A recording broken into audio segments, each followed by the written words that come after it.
Assalamualaikum warahmatullahi wabarakatuh. Hai semuanya, selamat datang di podcast Ngobrol Bareng Warga Digital. Tempat kita ngobrol santai tentang berbagai isu yang lagi dekat dengan kehidupan masyarakat, apalagi kehidupan kita sebagai mahasiswa di generasi muda ini. Perkenalkan dulu, saya Amber Prabaningrum yang akan nemenin kalian di podcast atau juga akan nemenin kalian di episode kali ini. Tentunya aku nggak sendiri, teman-teman. Di sini aku ditemani sama kakak dan kakak yang ganteng dan cantik ini ya. Coba perkenalkan kakak ini apa kabar juga ya sebelumnya, silahkan. Halo Ambar, halo teman-teman semua yang lagi dengar podcast ini. Alhamdulillah kabar aku baik ya. Senang banget rasanya bisa ngobrol di podcast ini. Perkenalkan, nama aku Kesyana Razkia dan ini ada teman saya. Halo teman-teman, halo Ambar. Perkenalkan, nama saya Fardiansa, asal Fakultas dari Fakultas Dakwah dan Komunikasi, Prodi Pengembangan Masyarakat Islam. Kabar saya alhamdulillah baik teman-teman. Oke, sebelum kita mulai ke pembahasan nih ya kak, aku pengen cerita sedikit. Beberapa hari yang lalu tuh aku lagi scrolling TikTok dan sebenarnya nggak ada yang aneh ya dengan videonya, tapi waktu aku buka komentar itu tuh banyak komentar-komentar yang gak baik. Bahkan ada yang sampai bilang ada yang menghina cara ngomongnya, ada yang ngejelekin, bahkan sampai bilang ini jangan kuliah deh. Itu gimana sih sampai kayak bisa gitu? Coba gimana bisa sampai menemukan kejadian, apakah kakak-kakak ini bisa menemukan kejadian seperti itu di beberapa media sosial? Wah, kalau ditanya nemuin tentunya pasti sering ya, karena kan di media sosial kali ini itu bukan cuma tempat bertukarnya informasi secara cepat gitu. Justru dari masyarakat biasa, dari kalangan mahasiswa, bahkan dari kalangan influencer juga itu justru menempatkan media sosial ini untuk jadi sarana membuli orang lain gitu. Nah, membuli tersebut itu bukan dalam bentuk kekerasan fisik, tapi justru melewati verbal kan, untuk melewati dengan ucapan. Itu banyak sekali ditemukan di media sosial sekarang. Dan menariknya juga adalah pelakunya juga seringkali bukan orang yang dikenal, melainkan orang lain gitu, orang-orang yang sama sekali nggak kenal dan paling merasa dirinya itu bebas memberikan komentar. Kadang kan mereka juga berpikir paling cuma komentar doang, padahal komentar itu tuh bisa dibaca berkali-kali oleh korbannya dan dampaknya juga itu nggak sederhana gitu. Benar banget. Nah itu dia ya teman-teman. Tapi menurutku sekarang ada budaya yang agak aneh di media sosial. Kalau ada orang sukses dicari-cari salahnya. Juga kalau ada orang yang gagal malah diketawain. Kalau ada orang yang berbeda dikit aja langsung dijadikan bahan meme ya teman-teman. Apalagi banyak menyebar di X atau di TikTok gitu ya. Terus kadang aku mikir, apa memang media sosial ini sekarang sudah berubah menjadi tempat orang saling menghakimi? Nah, aku juga kadang berpikir kayak gitu ya. Padahal kalau kita ingat gitu, tujuan awal kita main sosial media itu kan untuk memudahkan secara komunikasi ya. Lalu orang juga bisa berbagi informasi gitu, menjalin silaturahmi, belajar hal baru atau mencari lowongan pekerjaan. Nah, justru itu teman-teman. Jadi ternyata si media sosial ini sekarang bukan tempat untuk edukasi, bukan tempat untuk bertukar informasi. Justru yang tadi kita bahas kan, justru media sosial ini menjadi tempat cyberbullying, menjadi tempat menghina, mendiskriminasikan seseorang gitu. Yang itu berdampak sangat besar gitu untuk kehidupan warga negaraan Indonesia. Benar banget. Padahal ya kalau komentar seperti itu diucapkan langsung di depan orang, mungkin kita bisa langsung menganggap itu nggak sopan. Tetapi karena lewat layar handphone, orang jadi merasa lebih berani gitu. Betul banget tuh. Dalam istilah psikologi ada yang namanya disebut online discrimination effect. Nah, sederhananya seseorang lebih cenderung berani mengatakan hal-hal yang kasar ketika berada di balik layar dibandingkan ketika bertemu langsung, karena mereka merasa identitasnya itu terlindungi gitu, merasa tidak akan mendapat konsekuensi. Padahal sebenarnya setiap tindakan di internet itu tetap meninggalkan jejak digital, dan setiap komentar yang kita tulis bisa memberikan dampak yang besar bagi orang lain. Nah kak, sekarang aku mau masuk ke pertanyaan utamanya ya.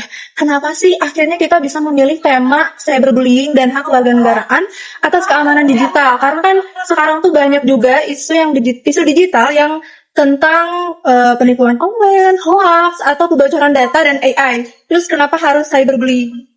Nah, kalau menurut aku sih, kenapa harus cyberbullying? Karena di cyberbullying ini sangat-sangat fundamental ya untuk keluarga negaraan di Indonesia gitu. Contohnya mental dari anak-anak, dari usia anak-anak maupun pemuda-pemudi, terus tuh masyarakat yang sudah tua itu justru akan rusak karena adanya cyberbullying gitu. Justru apa ya, di cyberbullying ini di per hari ini ya gitu, cyberbullying menjadi hal yang lumrah gitu dianggap oleh masyarakat, dan itu sangat-sangat berpengaruh buruk lah untuk kehidupan masyarakat. Iya, iya, benar banget.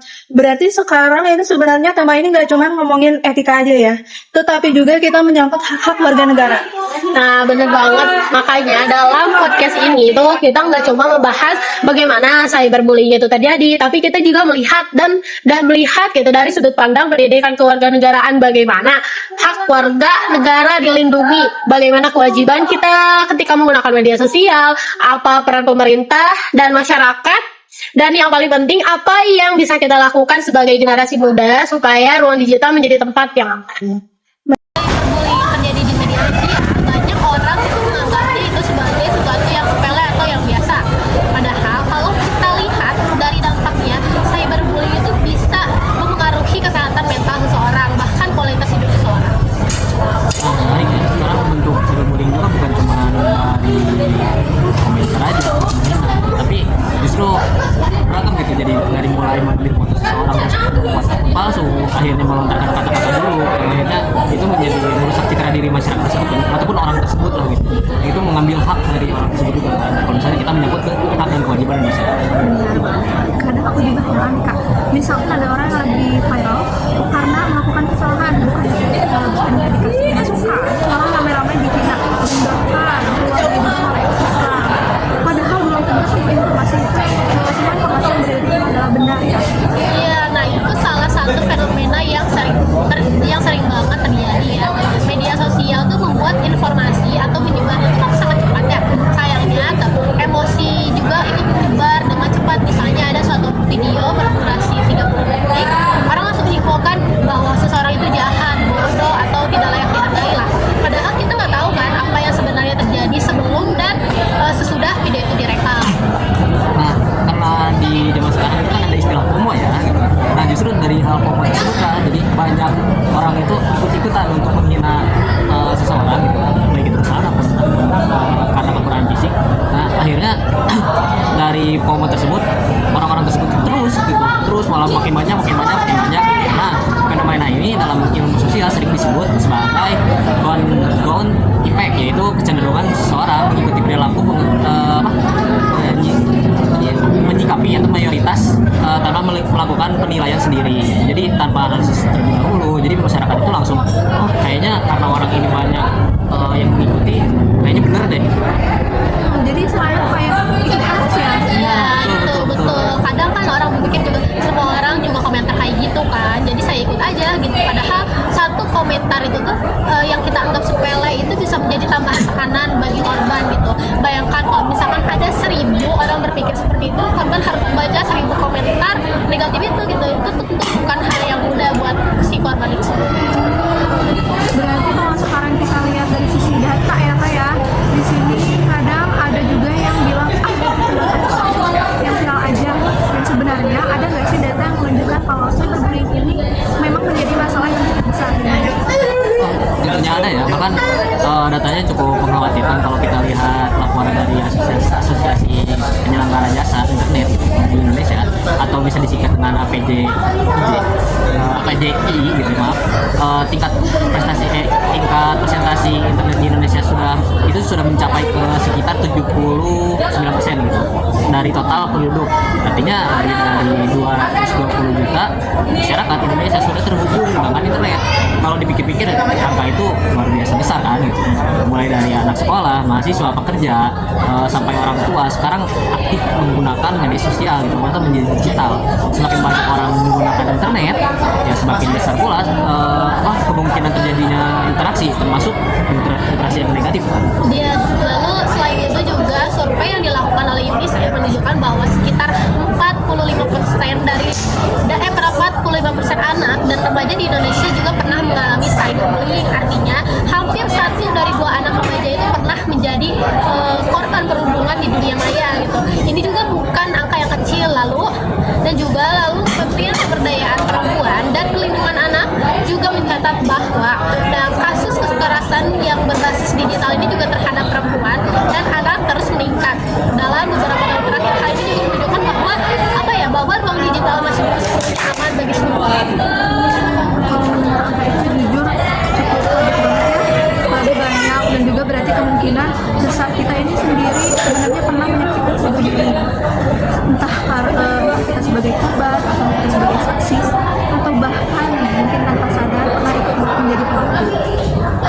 Nah, itu poin yang penting ya gitu. Banyak juga orang berpikir pelaku cyberbullying itu hanya mereka yang menghina secara langsung gitu. Padahal kan sebenarnya tidak selalu begitu. Iya, soalnya misalnya kan ada seseorang yang kayak lagi dihina gitu di media sosial, kemudian kita ikut membagikan postingannya hanya untuk lucu-lucuan, atau kita mungkin memberikan emoji tertawa di komentar yang menghina orang tersebut. Mungkin kita merasa gitu kayak tidak melakukan apa-apa ya, padahal tindakan tersebut itu ikut memperbesar penyebaran cyberbullying tersebut gitu. Karena semakin banyak interaksi, semakin luas juga penyebaran kontennya. Sebenarnya negara itu menjamin bahwa setiap warga negaranya itu berhak merasa aman gitu. Kayak dulu mungkin rasa aman lebih sering dikaitkan dengan keamanan fisik, misalnya misalnya aman ketika berjalan di jalan raya, aman di lingkungan tempat tinggal, atau aman ketika bekerja gitu. Tetapi sekarang tuh konteksnya tuh berkembang gitu, karena sebagian aktivitas masyarakat itu lebih banyak berlangsung di internet, maka rasa aman juga harus hadir di ruang digital. Artinya seseorang tuh seharusnya bisa gitu menggunakan media sosial tanpa takut dihina, dipermalukan, diteror, atau menjadi korban Kalau gitu ketika seorang mengalami cyberbullying ini sebenarnya bukan hanya perasaannya yang terluka ya. Betul. Karena yang terganggu bukan kondisi psikologisnya aja kan, tapi juga haknya sebagai warga negara, karena hak itu memperoleh rasa aman gitu. Merupakan hak konstitusional gitu yang dijamin oleh negara. Nah, maka isu cyberbullying ini bukan sekedar soal etika, tapi juga menyangkut perlindungan hak warga negara. Nah, aku setuju banget nih. Kadang orang tuh berpikir, saya kan gak ikut menghina, tapi ternyata dia itu ikut menyebarkan videonya atau malah ikut kasih emoji ketawa. Padahal itu juga memperbesar dampaknya. Betul sekali, di media sosial ini setiap interaksi bisa membuat sebuah konten semakin luas penyebarannya kan gitu. Jadi walaupun kita tidak memberi sebuah konten kasar, kalau kita untuk membagikan konten yang mempermalukan seseorang hanya demi hiburan, secara tidak langsung kita itu memperpanjang rantai cyberbullying. Kalau dari pemerintah sendiri, menurut kalian apa yang perlu diperkuat? Nah, kalau menurut saya sih ada beberapa hal yang memang harus diperkuat ya dari pemerintahan. Pertama itu tentu penegakan hukum gitu. Nah, di Indonesia sebenarnya sudah memiliki berbagai aturan seperti ITE ya gitu, dan undang-undang perlindungan data pribadi. Tapi aturan tersebut harus diterapkan secara adil dan konsisten. Tujuannya bukan untuk membatasi kebebasan masyarakat dalam berpendapat, tapi untuk memberikan pelindungan kepada korban dan efek jerah gitu kepada pelaku. Yang kedua adalah literasi digital.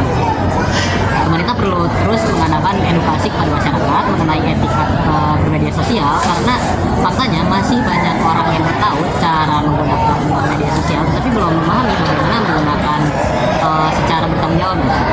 Kemudian ada mereka memperkuat kerjasama dengan platform digital yang lainnya, misal mempercepat proses pelaporan cyberbullying, ujaran kebencian, atau penyebaran data pribadi. Semakin cepat ditangani, semakin kecil juga dampaknya. Berarti pemerintah itu bukan hanya buat aturan, tapi juga harus memberikan edukasi. Iya, betul. Karena perubahan perilaku masyarakat itu tidak bisa hanya mengandalkan hukuman. Yang lebih penting itu adalah membangun kesadaran kalau masyarakat sadar bahwa cyberbullying itu tuh bisa merusak kehidupan seseorang gitu. Saya juga yakin kayak kasus seperti ini tuh akan berkurang. Nah, sekarang nih kita masuk ke bagian yang menurut saya paling penting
daripada ikut menyebarkan. Kalau semua pihak kerjasama, saya yakin ruang digital di Indonesia akan jauh lebih aman. Wah, nggak terasa ya ternyata kita sudah sampai di penghujung podcast. Kalau aku boleh menyimpulkan sendiri nih, kalau dari obrolan kita hari ini ternyata cyberbullying ini bukan sekedar komentar iseng atau candaan di media sosial, tapi dampaknya itu adalah nyata, korbannya nyata, dan juga akibatnya bisa mempengaruhi kesehatan mental dan kehidupan sosial bahkan di masa depan seseorang. Selain itu, kita juga belajar bahwa setiap warga negara memiliki hak untuk merasa aman, termasuk ketika menggunakan internet. Namun di sisi lain, kita juga mempunyai kewajiban untuk menghormati hak orang lain. Artinya, hak dan kewajiban harus terus berjalan seimbang. Betul banget. Kalau ada satu pesan yang mau aku sampaikan nih kepada teman-teman yang mendengarkan podcast ini, mungkin pesannya itu sederhana aja ya. Jangan pernah meremehkan kekuatan sebuah komentar, satu kalimat yang mungkin kita anggap biasa aja tuh bisa menjadi penyemangat gitu bagi seseorang, tetapi satu kalimat yang kasar juga bisa saja menjadi alasan seseorang kehilangan rasa percaya diri. Karena itu, mari kita mulai membangun budaya digital yang lebih sehat. Kalau kita ingin dihargai di media sosial, maka kita juga harus belajar menghargai orang lain. Kalau kita juga ingin dihargai di ruang digital yang ada, maka kita juga harus ikut menciptakan lingkungan sosial. Aku setuju banget ya Kak. Dan aku juga jadi teringat satu kalimat yang menurutku cocok untuk menutup podcast hari ini. Jempol kita memang kecil, tapi dampaknya bisa sangat besar. Jadi sebelum sesuatu, berhenti sebentar. Pikirkan dulu apakah kalimat kita akan memberi manfaat atau justru menyakiti orang lain. Karena menjadi warga negara yang baik bukan hanya tentang berhati-hati di dunia nyata, tapi tentang bagaimana kita bersikap di dunia digital. Semoga setelah mendengarkan podcast ini kita semua bisa lebih bertanggung jawab, lebih peduli terhadap sesama. Karena ruang digital yang aman bukan hanya tugas pemerintahan, melainkan tanggung jawab yang bersama. Terima kasih banyak ya untuk KPC yang sudah meluangkan waktunya dan berbagi